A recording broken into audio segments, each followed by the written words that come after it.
Bonjour à tout le monde. Dans cet exercice, je vais expliquer à travers trois exemples comment trouver une fonction primitive grand F d'une fonction petit f.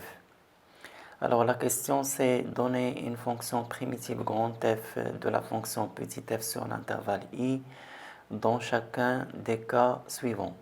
Le premier cas, on a f de x est égal à 1 tiers x à la puissance 4 moins x carré plus 5 moins 2 sur x à la puissance 5. Avec l'intervalle i, c'est l'intervalle ouvert moins l'infini 0. Le deuxième cas, on a f de x est égal à x à la puissance 3 sur x à la puissance 4 plus 1. Avec l'intervalle i, c'est r. Et le troisième cas, on a f de x est égal à 1 sur racine de x fois exponentielle racine de x moins 2. L'intervalle i, c'est l'intervalle ouvert 0 plus l'infini. Avant de répondre aux questions, je rappelle la définition suivante. Soit grand f et petit f, deux fonctions définies sur un intervalle i. On dit que grand f est une fonction primitive de petit f sur l'intervalle i, si et seulement si. La première condition, grand f est dérivable sur i. La deuxième condition, quel que soit x appartenant à i, grand f' de x est égal à petit f de x. Et dans cette vidéo, je vais m'intéresser au côté pratique, c'est-à-dire vous montrer comment trouver une expression d'une fonction primitive grand f. Pour les conditions de dérivabilité, je vous laisse le soin de les vérifier. Pour le premier cas, on a f de x est égal à 1 tiers fois x à la puissance 4 moins x carré plus 5 moins 2 sur x à la puissance 5. Alors pour déterminer une fonction primitive de la fonction petit f, je vais me baser sur les propriétés suivantes. Si on a la fonction sous la forme x à la puissance n avec n différent de moins 1, alors, une fonction primitive de x à la puissance n, c'est 1 sur n plus 1 fois x à la puissance n plus 1. Parce que la dérivée de cette fonction, ça va donner exactement x à la puissance n.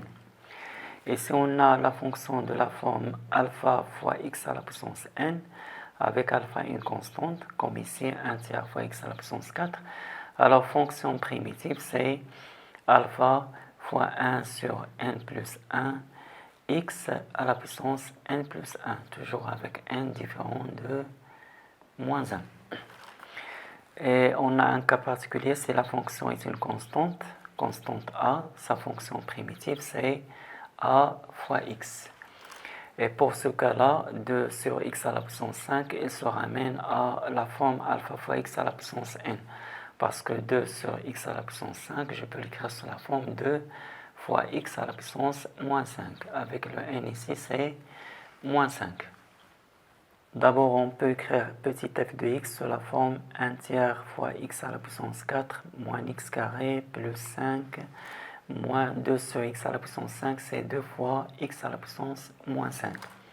Donc, une primitive grand f de la fonction petit f, c'est grand f de x est égal à 1 tiers fois primitive de x à la puissance 4, c'est 1 sur 4 plus 1, x à la puissance 4 plus 1, moins primitive de x carré, c'est 1 sur 2 plus 1, x à la puissance 2 plus 1, primitive de la constante 5, c'est 5x, et là, moins 2 fois primitive de x à la puissance moins 5, c'est 1 sur moins 5 plus 1, x à la puissance moins 5 plus 1. Alors ça donne 1 tiers fois 1 cinquième, c'est 1 sur 15, x à la puissance 5. Là, c'est moins 1 tiers, x à la puissance 3, plus 5x. Et là, moins 2 fois moins 1 quart, x à la puissance moins 4. Et ça donne 1 sur 15, x à la puissance 5, moins 1 tiers, x à la puissance 3, plus 5x. Moins fois moins, ça donne plus. Je simplifie par 2, ça reste 1 demi fois x à la puissance moins 4. En fait, grand f de x est égal à 1 sur 15 x à la puissance 5 moins 1 tiers x3 plus 5x. Et ça, c'est 1 plus 1 sur 2 fois x à la puissance 4. Pour le deuxième cas, on a f de x est égal à x à la puissance 3 sur x à la puissance 4 plus 1. Alors, cette expression-là, elle est proche de la forme g' sur g. Et une primitive de g' sur g, c'est exactement ln de valeur absolue de g. Alors là, qui joue le rôle de g de x, c'est x à la puissance 4 plus 1. et par suite g' de x, ça va être 4x3. Donc en fait, il nous manque un 4 ici. Alors d'après cette remarque-là, je peux écrire f de x sous la forme 4x3 sur x à la puissance 4 plus 1. Et pour ne rien changer, je vais multiplier par 1 quart.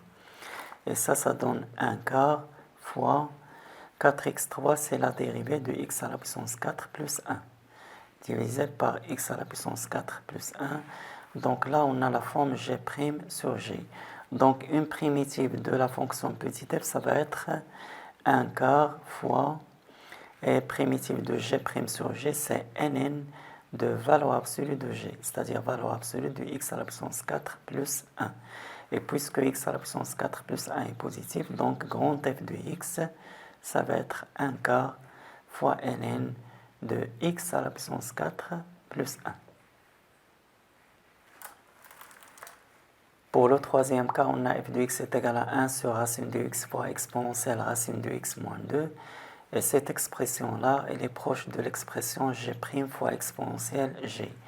Et une primitive de g' fois exponentielle g, c'est exactement exponentielle g. Alors là, qui joue le rôle de g de x, c'est racine de x moins 2. On a g de x, c'est racine de x moins 2. Et par suite, g' de x, c'est la dérivée de racine de x, c'est 1 sur 2 racine de x. Et la dérivée de moins 2, c'est 0. En fait, il nous manque un 2 ici. Donc, je peux écrire d'abord f de x sous la forme f de x est égal à 1 sur 2 racine de x fois exponentielle racine de x moins 2. Et pour ne rien changer, je multiplie ici par 2. Alors ça, c'est 2 fois 1 sur 2 racine de x, c'est exactement la dérivée de racine de x moins 2. Donc, je peux remplacer ça par racine de x moins 2 prime fois exponentielle racine de x moins 2. Donc, une primitive de petit f, ça va être grand f de x est égal. Là, je laisse la constante 2 fois. On a ici la forme g' fois exponentielle g. Et primitive de ça, c'est exponentielle g. Donc, c'est exponentielle racine de x moins 2. D'où grand f de x est égal à 2 fois exponentielle racine de x moins 2.